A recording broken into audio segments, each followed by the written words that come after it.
Les mains de Zorobabel ont fondé cette maison, et ses mains l'achèveront. Et tu sauras que l'Éternel des armées m'a envoyé vers vous. Car ceux qui méprisaient le jour des faibles commencements se réjouiront en voyant le niveau dans la main de Zorobabel.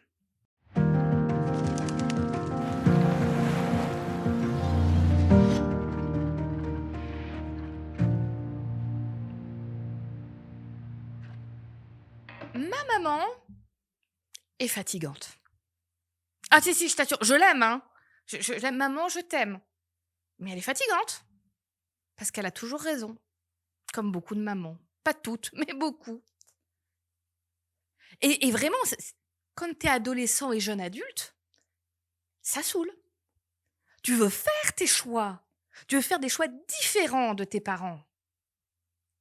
Et elle te dit, non, mais tu sais, je pense que.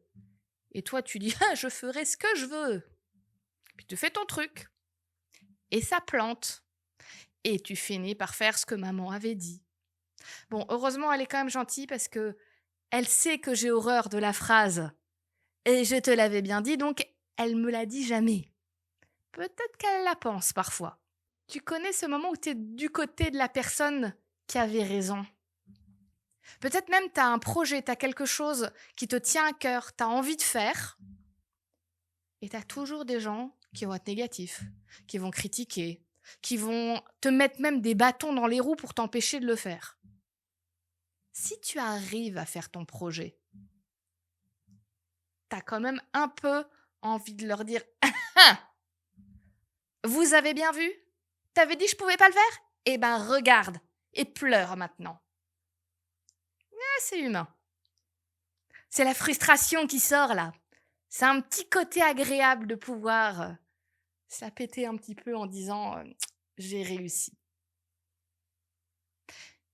Mais Dieu, il me met un défi là. Un gros défi.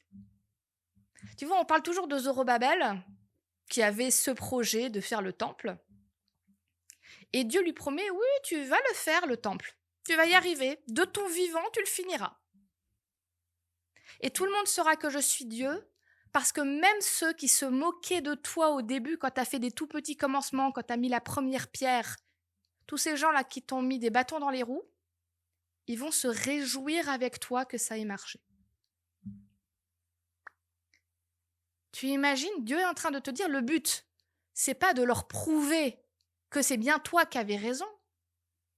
Le but, c'est qu'on puisse se réjouir tous ensemble sans que personne se sente humilié parce que le projet a marché. Et ça va me demander du boulot, du travail sur moi-même pour rentrer dans cet état d'esprit-là. Mais je me dis, ça vaut la peine parce qu'au final, si on arrive à se réjouir tous ensemble, ça veut aussi dire qu'on peut bénéficier des forces de tout le monde au lieu d'en laisser une partie sur le côté. Alors Dieu, j'ai envie de te demander de m'aider quand mes projets réussissent, même quand ils réussissent pas. Que ces personnes qui ont été là sur le côté, celles qui n'ont pas été hyper positives avec moi, plutôt que de vouloir un peu leur mettre la tête dans le sol, aide-moi à avoir une attitude qui leur donne envie au final de venir profiter de ce projet tous ensemble pour qu'on puisse tous en bénéficier.